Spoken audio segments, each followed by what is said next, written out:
বহু বছর ধরেই পাকিস্তানের বিরুদ্ধে গভীর ষড়যন্ত্রে লিপ্ত ছিল ভারত, আর এই কথাটাই স্বীকার করে নিলেন ভারতের গোয়েন্দা সংস্থা র এর সাবেক প্রধান অমরজিৎ সিং দুলাত। ভারত কি সত্যিই পাকিস্তানকে আন্তর্জাতিকভাবে একঘরে করতে পেরেছে, নাকি বহু বছরের কূটনৈতিক প্রচারণার পরেও বাস্তবতা দাঁড়িয়ে আছে সম্পূর্ণ উল্টো? সম্প্রতি ভারতের গোয়েন্দা সংস্থা র এর সাবেক এই প্রধানের বিস্ফোরক মন্তব্য ঘিরে নতুন করে শুরু হয়েছে আলোচনা। এক ব্রিটিশ সংবাদ মাধ্যমকে দেয়া সাক্ষাৎকারে তিনি স্বীকার করেছেন, পাকিস্তানকে আন্তর্জাতিক অঙ্গনে বিচ্ছিন্ন করার ভারতের দীর্ঘদিনের চেষ্টা সফল হয়নি। পরে এই বিষয়ে বিস্তারিত সংবাদ প্রকাশ করে পাকিস্তানি সংবাদ মাধ্যম জিও নিউজ। দুলাত বলেন, শুরু থেকেই ভারত বিশ্বমঞ্চে পাকিস্তানকে সন্ত্রাসবাদের সঙ্গে যুক্ত করে তুলে ধরতে চেয়েছিল। ব্যবহার করা হয়েছে আন্তর্জাতিক লবিং, কূটনৈতিক চাপ, এমনকি বিভিন্ন প্রক্সি চ্যানেলও, কিন্তু শেষ পর্যন্ত কাঙ্ক্ষিত ফল আসেনি। এই স্বীকারোক্তি এমন এক সময়ে এসেছে যখন দক্ষিণ এশিয়ার রাজনীতিতে নতুন সমীকরণ তৈরি হচ্ছে। গত বছরের সেই ৮৭ ঘণ্টার সীমান্ত সংঘাত এখনও দুই দেশের সম্পর্কে গভীর ছাপ রেখে গেছে।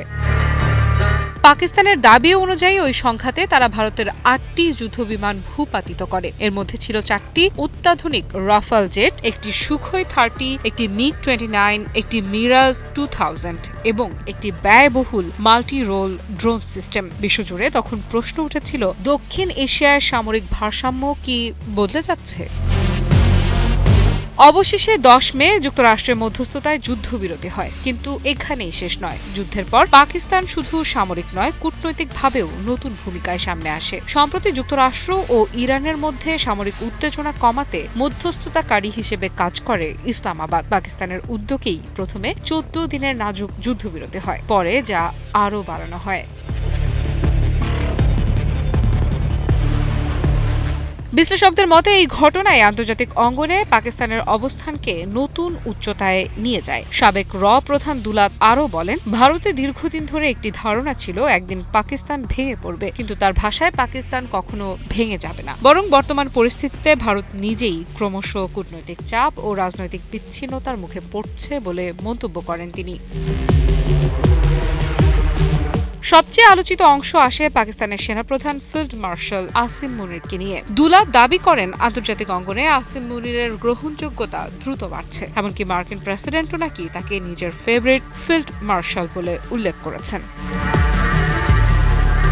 এর আগে যুদ্ধবিরতির পর একাধিকবার পাকিস্তানের প্রধানমন্ত্রী শেহবাজ শরীফ এবং সেনাপ্রধান আসিম মুনিরের প্রশংসা করেন ডোনাল্ড ট্রাম্প। বিশেষ করে যুক্তরাষ্ট্র ইরান আলোচনায় পাকিস্তানের ভূমিকা ও মধ্যস্থতা ওয়াশিংটনের নজর কেড়েছে। দুলাতের ভাষায়, পাকিস্তানের সক্রিয়, ভারসাম্যপূর্ণ ও দায়িত্বশীল কূটনীতি এখন বিশ্বমঞ্চে দেশটির অবস্থান আরও শক্তিশালী করছে। কি বুঝলেন ভাই? অনলি যেটাই চাই।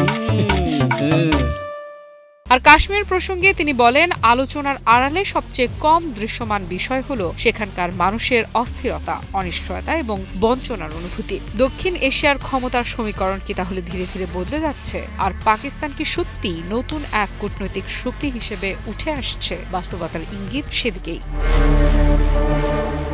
আফরিদা ইফরাত, নিউজ 24।